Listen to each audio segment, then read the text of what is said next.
Welcome to Wayne's Old Time Radio Page channel. I'm Wayne, your host. These programs are brought to you by support of our listeners. You can give your support at Patreon or PayPal, either one. There's clickable links in the description below. Thanks for your support and enjoy the shows.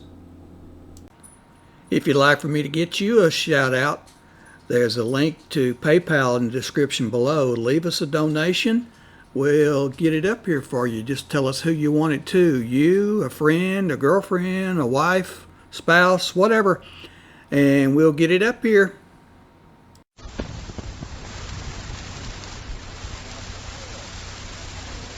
From Hollywood, the Hollywood Radio Theater.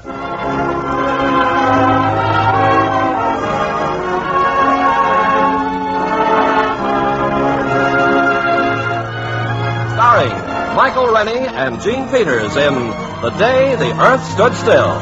Ladies and gentlemen, your producer, Mr. Irving Cummings. Greetings from Hollywood, ladies and gentlemen.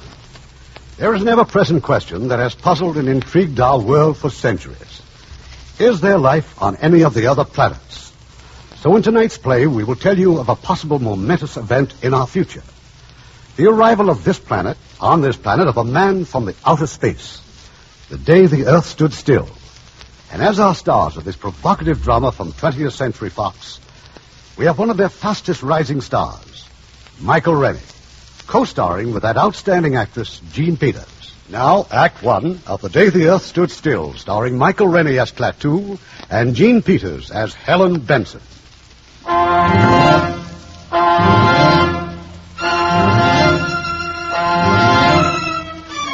It was a pleasant spring day, an ideal day for a walk in the park, a day to push the baby buggy and be glad you were alive. There'd been at least 20 such sparkling days that spring, and perhaps a billion or more of them since the Earth began. And nothing had ever happened to spoil them but a few small fires, or a slight head cold in the evening, or a rain squall. This spring day, in the middle of the marvelous 20th century, was different. It was the most different day that had happened to mankind since the first Christmas. The thing was noticed in Hong Kong first on the British radar. But that's impossible. That thing must be doing about 4,000. That can't be aircraft, sir. Must be a buzzball. Better give an alarm. Keep it steady, though. Maybe faulty equipment. If the British radar in Hong Kong was faulty, so was the radar all over the Orient and Asia and Europe. So were the announcers on the radio. This is Moscow. This is Calcutta, India. This is Radio Luxembourg. The American radar screen quickly confirmed the fact that there was nothing wrong with the British radar, and that there was something very gravely wrong 40 miles out in space, far above the Earth. Luxon at Ferris to Baker. Ferris to Baker. I have an object at 200,000 feet. 4000 miles an hour. Then it was here. Incredibly, it was here.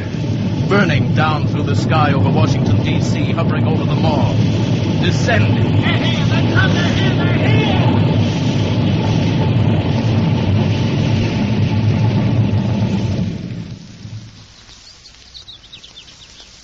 Not a sound. Stillness. Not a move from the cordon of tanks and armored cars and troops in full battle dress. Not a sound or gesture from the monstrous domed disc resting on the grass. The ship designed for travel outside the Earth's atmosphere landed in Washington today at 3:47 p.m. Eastern Standard Time. We still do not know where it came from. The ship is now resting exactly where it landed 2 hours ago. So far, there is no sign of life from inside the ship. Behind the cordon of troops, tanks, and artillery is a huge crowd of curiosity seekers. Every eye, every weapon is trained on the ship. The atmosphere is one of terrific tension rather than of fear. It's been that way for... Just a minute, ladies and gentlemen. I think something's happening. The spaceship is opening up. Someone is coming out. Keep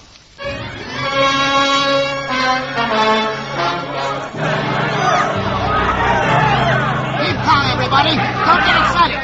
Keep calm. Quiet. A wedge is opened in the smooth, unbroken metal skin of the spaceship. A ramp slithers out on the grass. Against an eerie glow of unearthly light from inside the spaceship stands the spaceman. He is a man, entirely like ourselves. He wears a close-fitting suit like a deep-sea diver's armor, but of alien material. A spherical helmet entirely conceals his head. He holds up his hand. He is going to speak. We have come to visit you in peace and with goodwill. Receive me as a friend. Here he comes, men. Watch it. Keep that BAR trained on him. He's going for something in his tunic, sir. Quiet. It's a ray gun or something. I'm going to let him have it. No, wait! You fool, he's down. Hold back that crowd. Everybody, back! Your wound doesn't look too bad. I'm sorry, but you shouldn't have gone for that ray gun. It was not a weapon. He understands us. It was a gift for your president. With it, you might have studied life on other planets. What's bothering the crowd, Lieutenant? Tell him to... Oh, no. Oh, no. A nightmare stands on the ramp leading out of the spaceship. A mechanical giant, monstrous, all metal and menace, with a visor in his helmet lifting slowly, revealing a dreadful light boiling within that metal head. And suddenly, out of that incandescence, a narrow ray.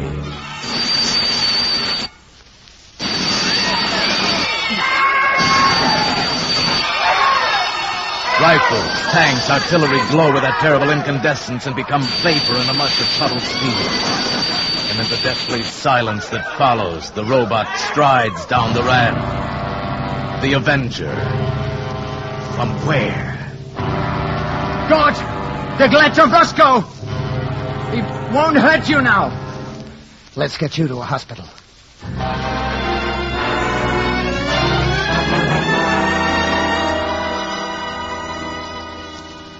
Good afternoon, sir.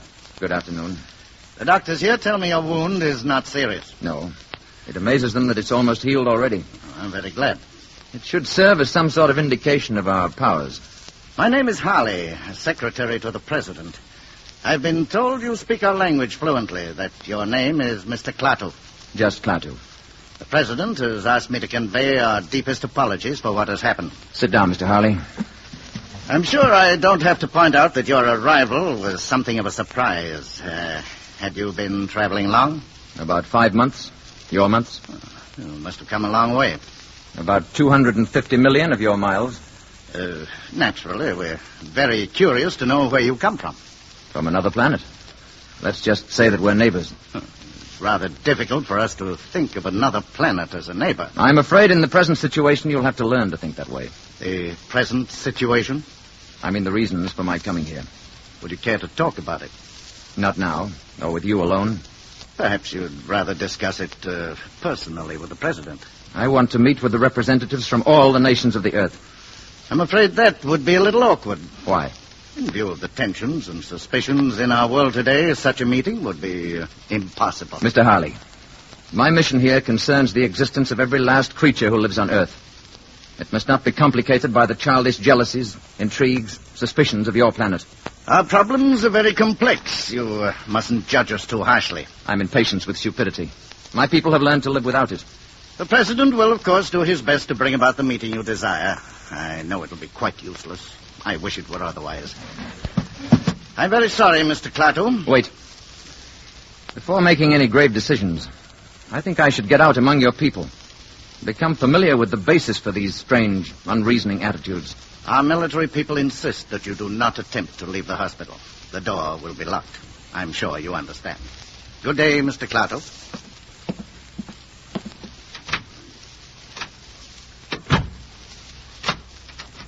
The door will be locked. Will it now? Klaatu escaped. Nor could the embarrassing news of his disappearance long be suppressed. It was read about in the papers and described in excited tones over the radio. The authorities at Walter Reed Hospital still refuse to comment on how he managed to escape, except to say that he broke into a hospital locker and stole clothing belonging to a staff doctor. While the government does not minimize the crisis. This was the latest and the only news. And among the countless millions listening were two men and a woman in an ordinary home on an ordinary street in Washington. Mrs. Crockett's rooming house. There was Mrs. Crockett and Helen Benson and little Bobby Benson. Up against powers that are beyond our control or understanding. and that we... I just can't stand any more of this. Oh, I wanted to hear more, Mrs. Crockett. It's exciting, isn't it, Mother? Hush, Bobby. Exciting. It's enough to drive a person... Who are you? I'm sorry. I saw your sign outside and the door was open. My name is Carpenter. Yes? I'm looking for a room. Oh, yes. I do have a nice room. Are you a G-man? No, I'm afraid I'm not. I bet he is, Mom. I bet he's looking for that spaceman. I think we've all been hearing too much about spacemen, Mr. Carpenter. This is Mrs. Benson, Mr. Carpenter. How do you do? And this is little Bobby, my youngest guest. Hi. I'm Mrs. Crockett. You're a long way from home, aren't you, Mr. Carpenter? How did you know? Oh, I can tell a New England accent every time. This way, please, Mr. Carpenter.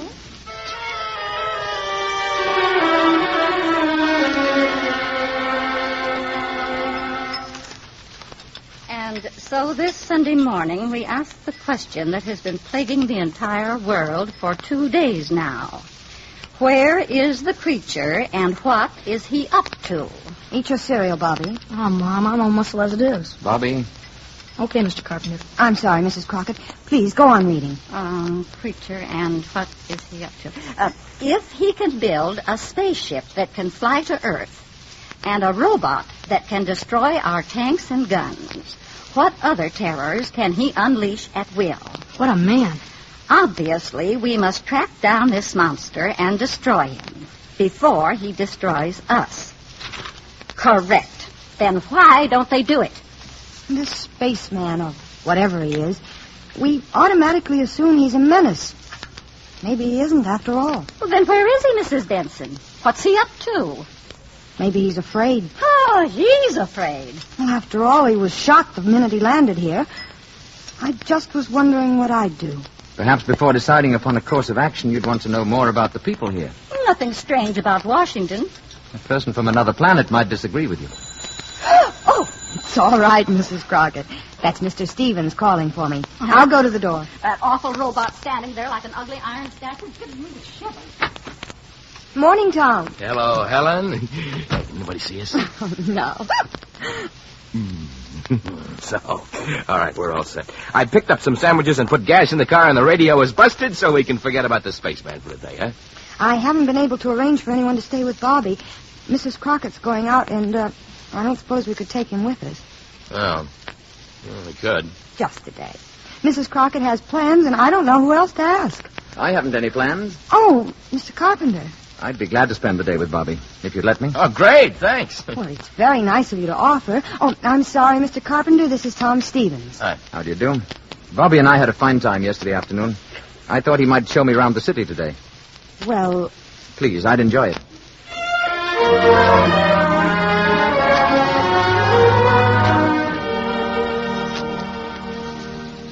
And this is where my father is buried.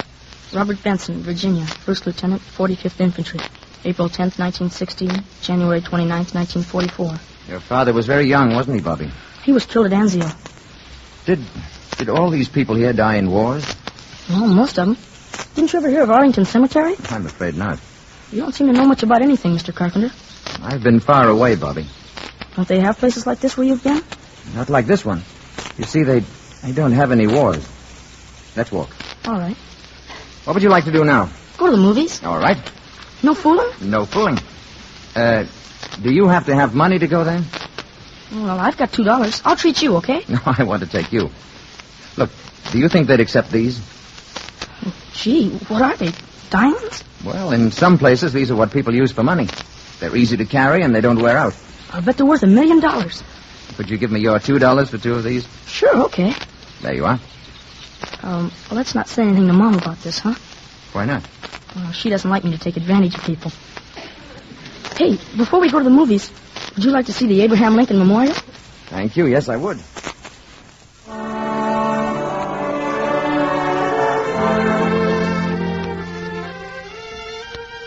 Well, this is it. That's the Gettysburg speech up there. That this nation under God shall have a new birth of freedom, and that government of the people, by the people, and for the people shall not perish from the earth. Those are great words. That's some statue. That's the kind of man I'd like to talk to. Bobby, who is the greatest man in America today? Oh, gee, I don't know. The spaceman, I guess. I was speaking of Earthmen. Oh, I don't know. The president? I mean the greatest philosopher, the greatest thinker, scholar. Oh, well, that's Professor Barnhart, I guess. Yes, Professor Barnhart. He's the greatest scientist in the world. And he lives right here in Washington. Right near where my mother works. Where's that? Department of Commerce. She's a secretary. Why? I have an idea, Bobby.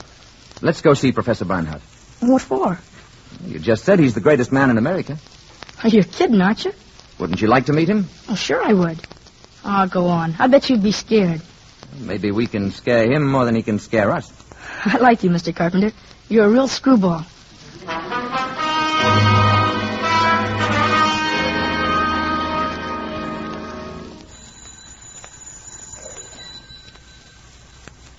Gee, maybe the professor isn't at home. Let's take a look through that window. I'll bet this is where he works. Look in there. Books all over. Blackboard's full of stuff. That door's locked, too. Is it? I know it isn't, Bobby. Oh, that's funny. We'll go in and wait for him. I'm sure he won't mind. Gee, just think. All the brains that goes on in here. Well, what's all that stuff on the blackboard? It's a problem in celestial mechanics. And what's the matter? You'll never get the answer that way. Let's see. Hey, it says don't erase, don't touch. This is right. Check. Correct. Correct. And here's where he gets off the track. Now we'll fix that. So. You must be an arithmetic teacher, I bet. Differentiate the equation. There. Are you? Uh-oh. How dare you come in like this? How dare you write on that blackboard? Do you realize the professor's been working on that problem for weeks? He'll solve it in no time now. What do you want? We came to see Professor Barnhart. Well, he's not here, and he won't be back until evening. I think you better leave. Will you tell him that Mr. Carpenter was here? 1615 M Street, Northwest. I think he'll want to talk to me. Indeed. Thank you. Oh, it may have entered your mind to erase what I've written on the blackboard. It certainly has. I wouldn't do that. The professor needs it very badly. Come on, Bobby. Carpenter, 1650 M Street, Northwest. Carpenter, M Street. Operator, give me the police.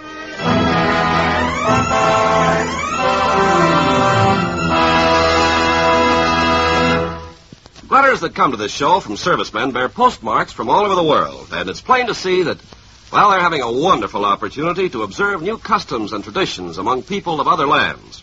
They're finding out, too, that these ideas of other people aren't so strange after all. They take the matter of dancing as an example. In many countries, dancing between the sexes is unknown. They dance for each other. They think the Western habit of dancing together is pretty vulgar. And in the countries of Europe, every country has its own favorite type of dancing. In France, it's the bourrée. In Spain, the fandango. In Italy, the tarantella. In Central Europe, the hora. These are national dances, and the steps might seem strange and unfamiliar to the traveler. But as our servicemen have observed, it might be just as hard for us to explain jitterbugging. The gyrations of our teenagers rival any movements of any group around the world for sheer energy, if nothing else. The same is true of all customs and traditions in every country. The way of doing things may be different, but the ideals are the same. The strangeness of people begins to wear off when you start to understand them. Their customs and traditions begin to make sense when you understand the reasons behind them. And our servicemen are helping to maintain goodwill between us and the people of other countries by observing these customs, by learning about them, and honoring them. And now our producer, Mr. Cummings. Act 2 of The Day the Earth Stood Still, starring Michael Rennie as Klaatu and Jean Peters as Helen Benson.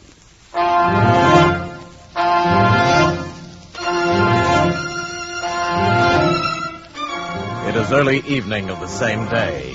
Tom Stevens and Helen Benson drive up to the boarding house after their picnic, quite unaware of the dark squad car parked at the curb a few feet ahead.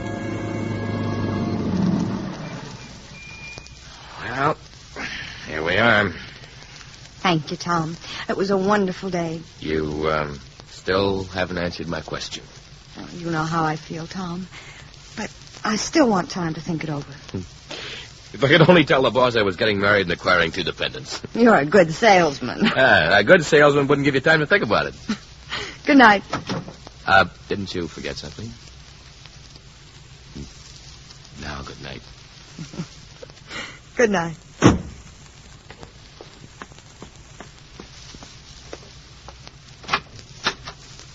Night. Oh, Mr. Carpenter. Hi, Mom. Hello, darling. Mrs. Benson, this is Mr. Brady. How do you do? How do you do? Mr. Brady's a government agent. Oh? Did you have a nice day, Bobby? We had a swell time, didn't we, Mr. Carpenter? Yes, we did. We went to the movies and had a banana split, and we went to see Daddy. Oh, I don't know how to thank you, Mr. Carpenter. I enjoyed every minute of it. We better get going. Yes, good night, Bobby. Good night. I'll tell you the rest of that story tomorrow. Good night, Mrs. Benson. Good night. Nice meeting you, Mrs. Benson. Thank you. Why did Mr. Carpenter have to go with Mr. Brady? I don't know. Maybe it was a mistake. Upstairs with you. Yeah. We sure had fun today. We went all over Washington. We went to see Professor Barnhart. Professor Barnhart? Oh, sure. Barnhart? Up to bed now. Pronto.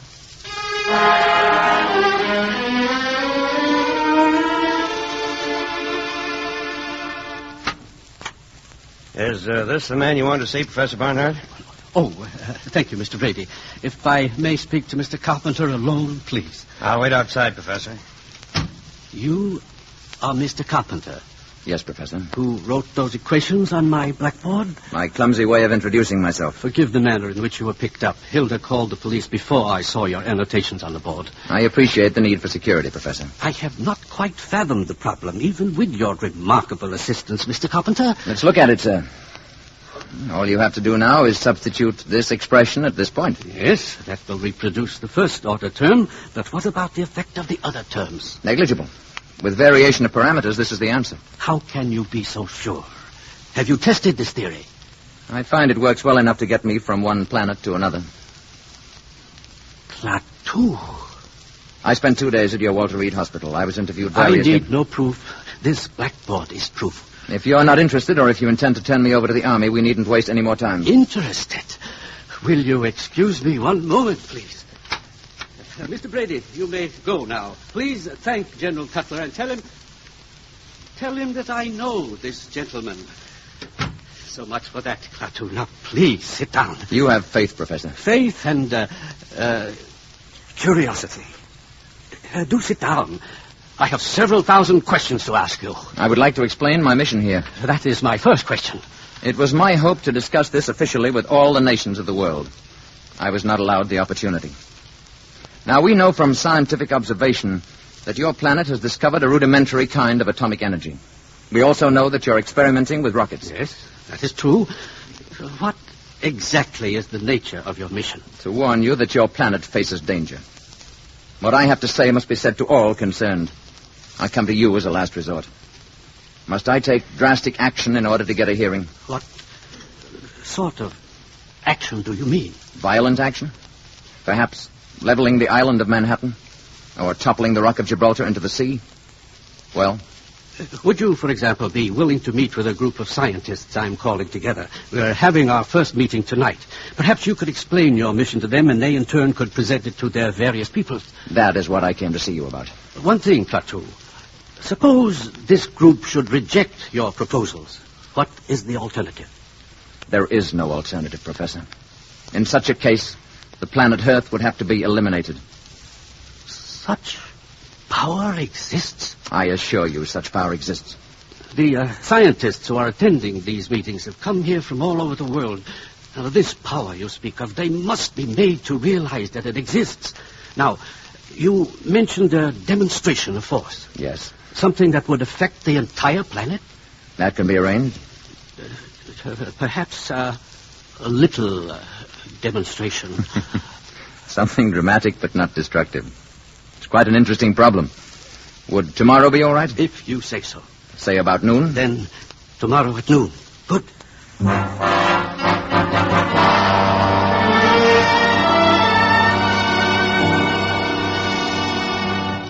Going out tonight, Mrs. Benson? Oh, it's you, Mr. Carpenter. I'm afraid I startled you. Yes, I am going out. Mr. Stevens is calling for me. Everyone seems so... Jittery is the word. Bobby's the only person I know who isn't jittery. He's a fine boy, Mrs. Benson. Naturally, I think so. Warm, friendly, intelligent. He's the only real friend I've made since I've been here. Mr. Carpenter, this is none of my business, but why did that detective come here last night, that Mr. Brady? Bobby and I tried to see Professor Barnhart in the afternoon, but he wasn't in. Apparently they thought I was looking for secrets of some kind. Well, that must be Tom now. Oh, Mr. Stevens, do come in. Helen is in the sitting room. Alert Mrs. Crockett. She has a romantic mind. Hello there, Helen. Got a minute to spare. You ready? Hello, Carpenter. Picture starts at 8:50 on the dot, Helen. I'll be ready in a minute. I was just talking to Mr. Carpenter. Oh, I hope Mr. Carpenter won't think I'm intruding. Excuse me. I was just going up to my room. Good night. Good night, Mr. Carpenter. Have a good time, both of you. Thank you. Tom, that was awful. I'm sorry. I guess I'm just tired of hearing about Mr. Carpenter. Mr. Carpenter. I don't like the way he's attached himself to you and Bobby. After all, what do you know about him? Very little, it's true. Well, let's not stand and talk about it anymore. I'll go up and get my things.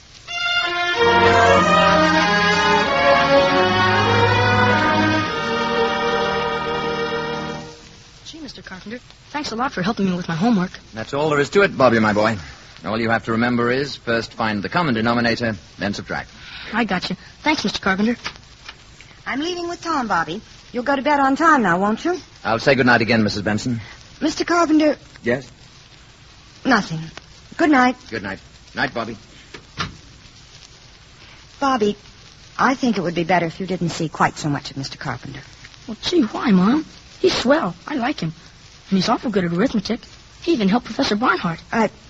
I'm sure he's a very nice man. I just think he might prefer to be left alone. Now, go to bed, darling. But why would he want to be left alone? Don't forget to brush your teeth.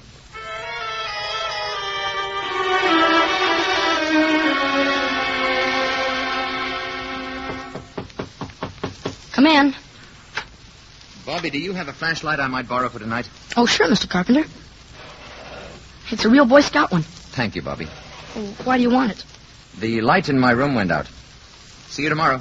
Better get into bed now. Gee, I wonder if the batteries are any good. Mr. Carpenter! Bobby went to the door and opened it. What he saw down the hallway puzzled him. Mr. Carpenter's door was ajar and light was pouring out of his room. Funny. He said his light went out. Then Mr. Carpenter came out carrying the flashlight and stealing down the steps like a thief. This was peculiar, but this was adventure. Bobby followed Mr. Carpenter, and what he saw couldn't have been a dream. It was too real. But it couldn't have been true either. It was too deliciously frightful. Dream or not, it was filled with darkness, stung by staccato flashes from a genuine Boy Scout flashlight. Flashes that activated a giant robot into knocking out his guards, so that Mr. Carpenter from the boarding house could get into the shed the Army had built around the spaceship. And dream or not, Bobby saw this Mr. Carpenter go into the spaceship. And then a wave of sheer terror swept over Bobby at last, and he turned and ran wildly away, the way little boys always run in nightmares, trying so hard and moving so slowly and all the time falling down. It was awful. It was swell.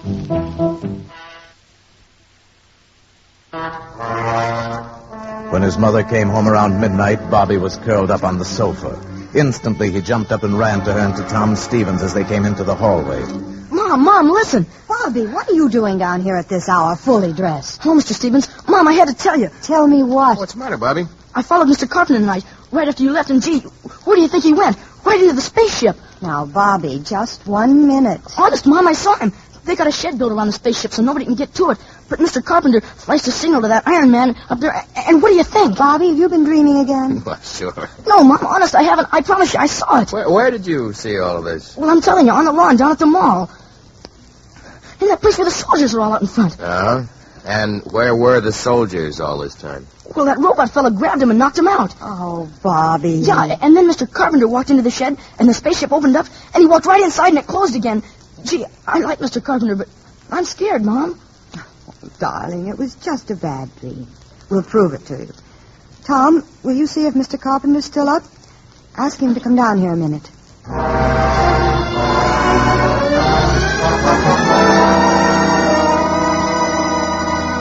Helen. Yes, Tom? Helen, he's not there, but look what I found on the carpet.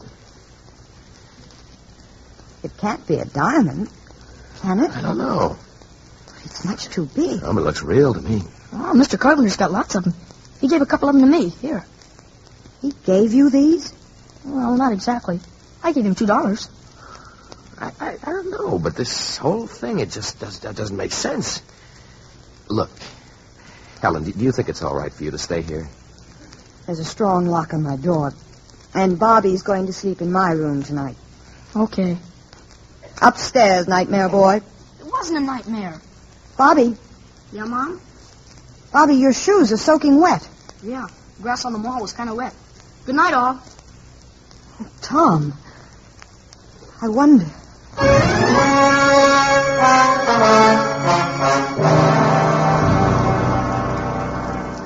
Klaatu had promised Barnhart termed a little demonstration. Promised it for the following day at noon. It is now 2 minutes to 12. In the Department of Commerce building, Helen Benson has left her office on her way to lunch. She stands in the corridor waiting for an elevator. Mrs. Benson, Mr. Carpenter, what are you doing here? I came to see you. Well, I was just going to lunch. What is it? I saw Bobby this morning before he went to school. Yes? I want to know what he told you. Oh, Bobby has such an active imagination. Did you believe what he told you? Really, Mr. Carpenter, this is where I work, and I only have a short time for lunch today. If you'll excuse me... I'll go down with you. If you like. The service elevator's open. You'll have to press the button, Mr. Carpenter. Oh, yes, yes.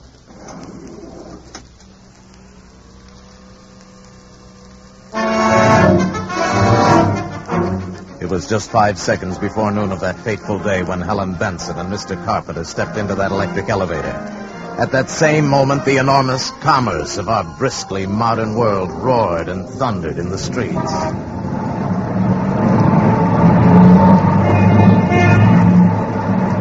Five seconds to noon. 4 seconds. 3 seconds. 2 seconds. 1. 0.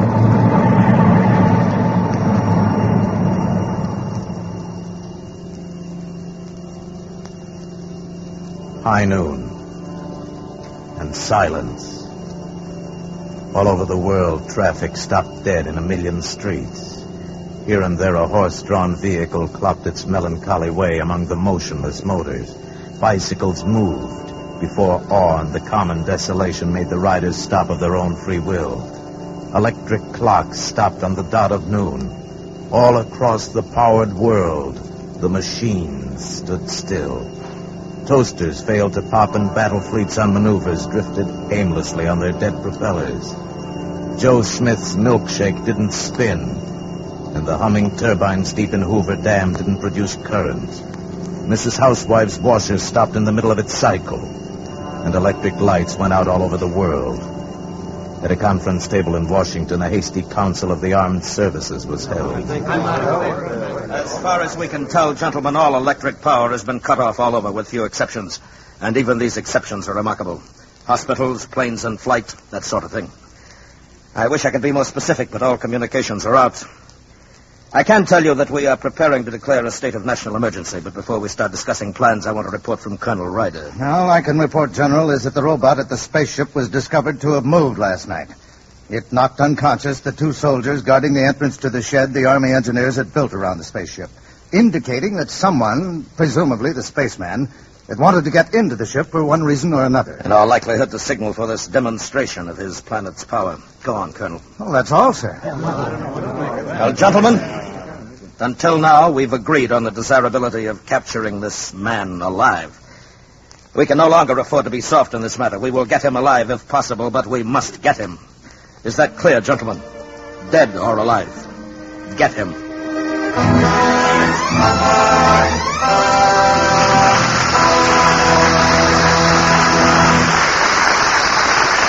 You know, with our our servicemen stationed in so many countries around the world, they have a wonderful opportunity to observe the customs and traditions of other people. They're finding out that these customs aren't so strange after all. For instance, in many countries, what is known as puberty rites still exist. These are celebrations, sometimes accompanied by singing and dancing, of a child growing up. Before he takes his place among the adults, he may be required to show his courage, his knowledge of the history and customs of his people, his ability to be a good member of that group. Among some primitive groups, this may even include physical torture of one sort or another. While this might sound strange, but as our servicemen have observed, it has its counterpart in our own life. The initiation ceremonies of high school or college fraternities, the coming out parties of debutantes, the bar mitzvah among members of the Jewish faith, these are all examples of the same thing. Actually, the mental and physical examinations that a young man takes before he puts on the uniform of his country are merely scientific tests to ensure the same thing, to see if he's qualified to take his place among others. And this is true about customs and traditions of all countries. The way of doing things may be different, but the ideals are the same. Our servicemen are helping to maintain goodwill by observing these customs, by learning about them and honoring them. This, after all, is one of our traditions, to let the other fellow have the same rights and privileges that we want for ourselves.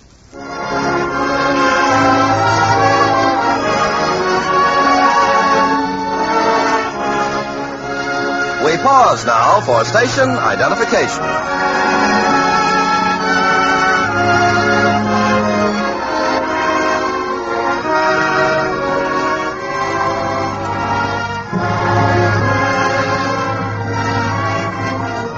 The curtain rises on Act 3 of The Day the Earth Stood Still, starring Michael Rennie as Klaatu and Gene Peters as Helen Benson.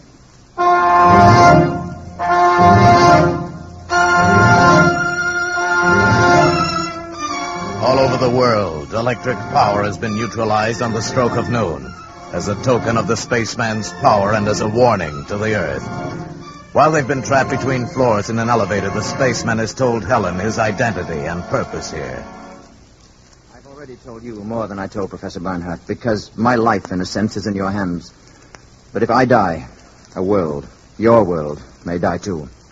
Yes, I understand. I thought if you knew the facts, you'd appreciate the importance of my not being caught before the meeting tonight with the world scientists. Yes, of course. Of course I do.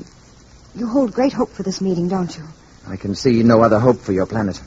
If the meeting should fail, then I'm afraid there is no hope. Oh, the lights. And we started again. It must be 12:30. Yes, exactly.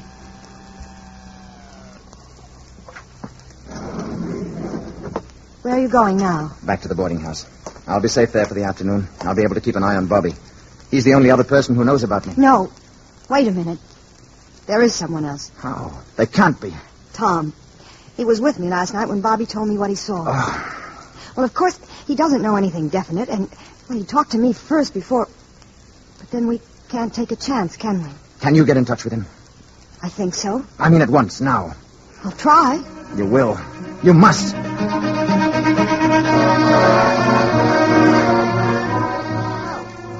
Hello. Operator, I was connected with my party. Please. Hello? Oh, is this Mr. Tom Stevens' office again? We were Well, I must speak to Mr. No, Mr. Stevens. Yes, this is Mrs. Benson. Benson? Well, when do you expect him in, then? Well, will you tell him I called, and please not to leave his office. I'm coming down to see him. Yes, it's very important. To you, too.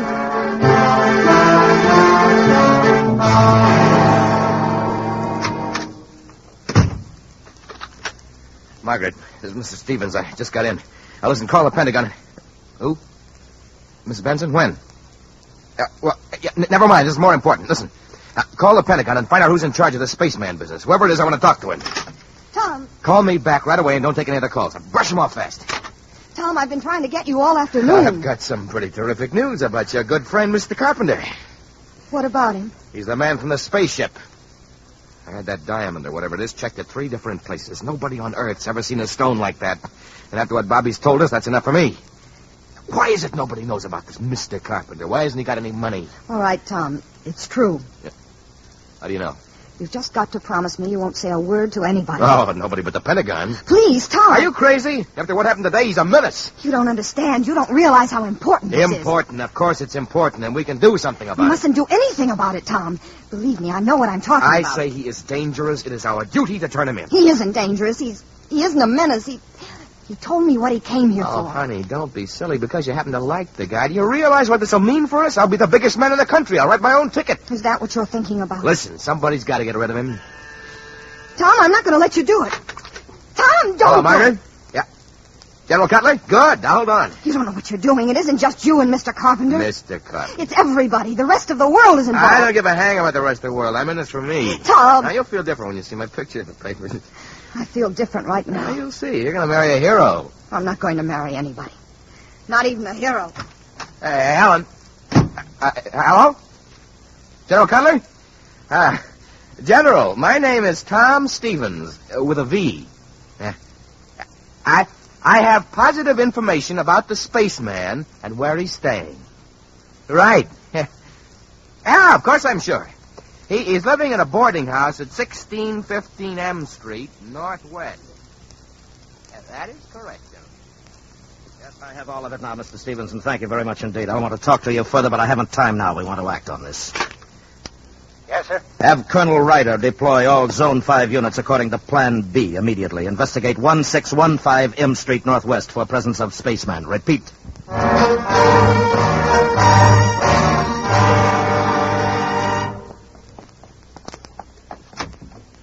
Mr. Carpenter. Right here. Did you see Tom? What does he say? It's no good. It's too late. I got a taxi outside. Hurry.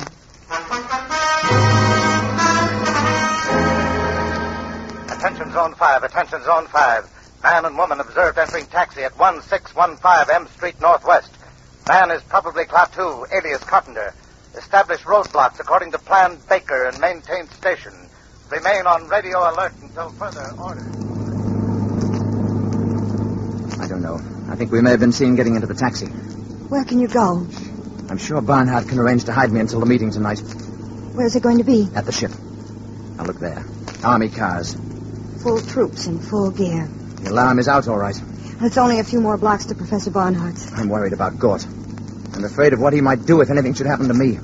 Gort? But he's a robot. He's a product of centuries of refinement. But what could he do without you? There's no limit to what he could do. He could destroy the Earth. And the city is swarming with patrol cars, hunting you. How can we tell them? They won't listen. You must listen. If anything happens to me, you must go to Gort. You must give him this message. Klaatu Barada Nikto. Gort. Klaatu Barada Nikto. Say it. Gort.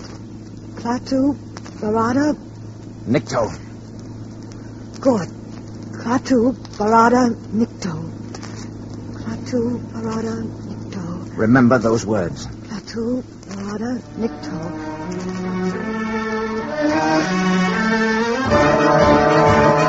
Attention Zone 5. Taxi cab moving north on 14th Street from Harvard Street. Man and woman in back seat. License number H0012. H0012. Section 2, close in. This is your target vehicle. We're hemmed in. Driver will get out here. I'm going to try to run for it. If they get me, you get to Gort. Now. There he is! Stop him and shoot! Stop him and fire! Mr. Carpenter! Gort, run! Never mind, I'll check the guard.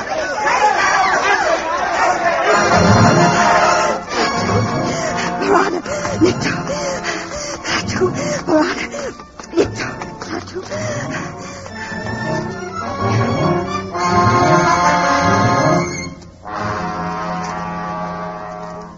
Centuries, ages of superhuman, superplanetary skill had bred intuition and a dim power of reason into the enormously complex intelligence inside of Gort's metal brain case. When Helen Benson stumbled up to the shed that housed the space machine, the guards were not there. Then she saw them. They were lying inside, their rifles fused and bent. Gort somehow knew that Klaatu was dead. Gort was already on the move. He was on the move toward Helen. No! No! God, no! The visor of his helmet was opening on that cosmic incandescence within, seething with world ruin, aiming impassively at Helen. God! God! Got to! Parada!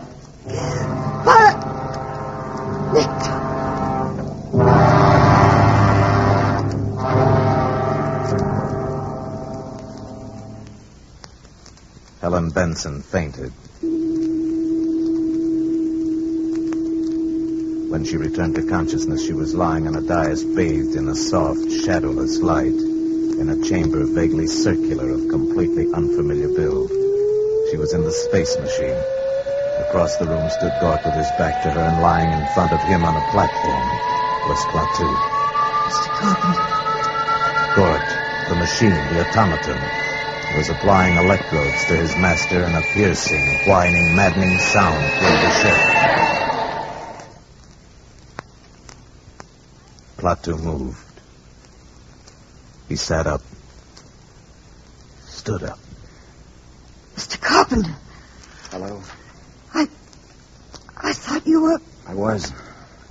They took me to an emergency hospital at the city jail. Gort broke in and took me back here. This technique can restore life in some cases, only for a limited time. How long?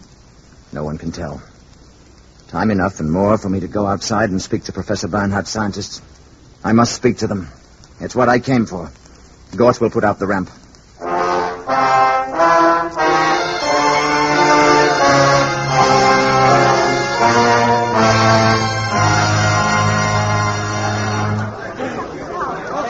You people of Earth, you men of science, you are here from all over your world, Europe, Asia, representing many nations, many ideas. I am leaving soon. You will forgive me if I speak bluntly. The universe grows smaller every day. Where I come from, we believe there must be security for all, or no one is secure. This does not mean giving up any freedom, except the freedom to act irresponsibly. This is the message that I ask you to take back when you return to your native lands. Tell your people and your governments that we have created a race of robots whose function it is to patrol the planets in spaceships and preserve the peace. At the first sign of treachery, they will act automatically. Nothing you have here on Earth can stop them. The penalty for provoking their action is too terrible to risk. Your choice is simple. Live in peace or perish in violence. We shall be waiting for your answer. The decision rests with you. Gort, Baringo.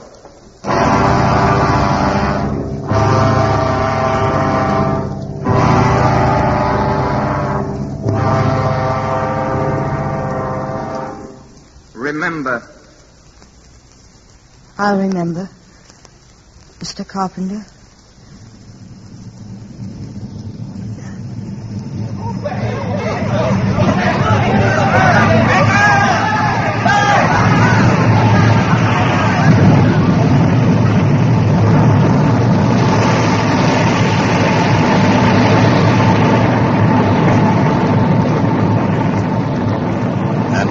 Seen him come, so did they see him depart. And the people of the earth pondered upon the warning.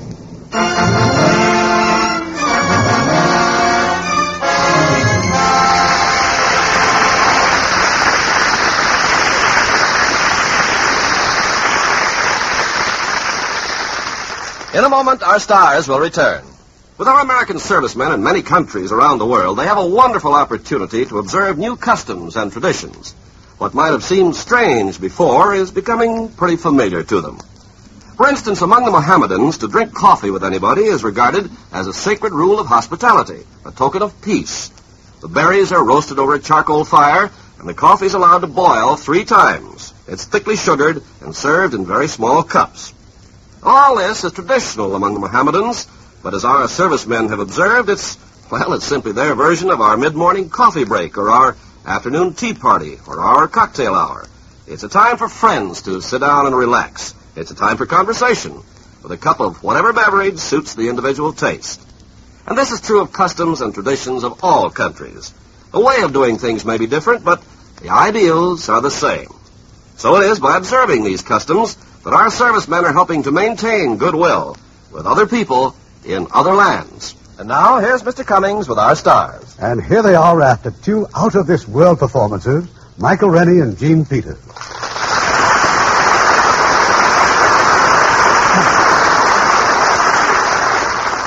Mike, have you ever seen any UMOs? What's a UMO? An unidentifiable moving object. Yes, I saw several years ago in London. You mean during the war? No, when I was a very young actor. But the flying objects were later identified as ripe tomatoes and eggs in Calvert. And how about you, Gene? Seen any flying saucers? Oh, actresses aren't interested in such things, Irving. Now, Irving, what's in store for next week? Well, Mike, we're going from life in the future back to the charming era of the Roaring '20s.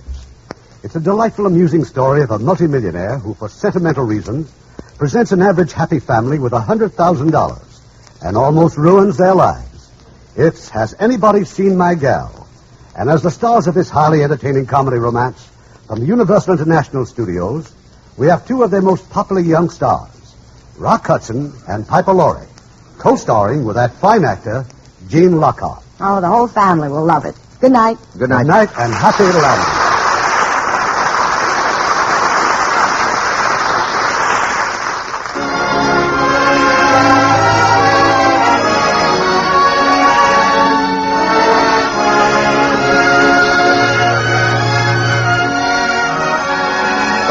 Radio Theater is produced by Mr. Irving Cummings. Our orchestra is under the direction of Rudy Schrager. This is Ken Carpenter inviting you to join us next week at this same time for another presentation of the Hollywood Radio Theater.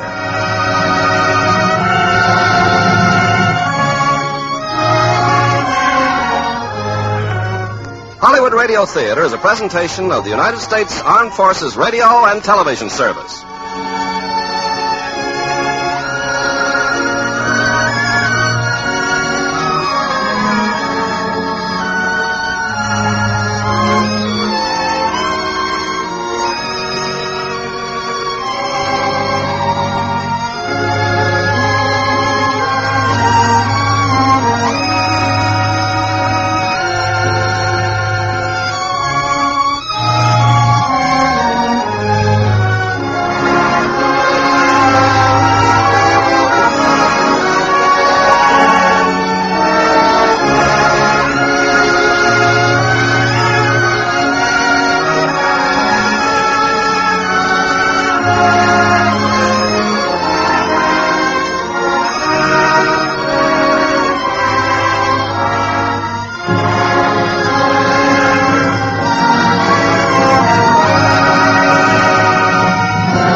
These programs are brought to you by support of our listeners. You can give your support at Patreon or PayPal, either one.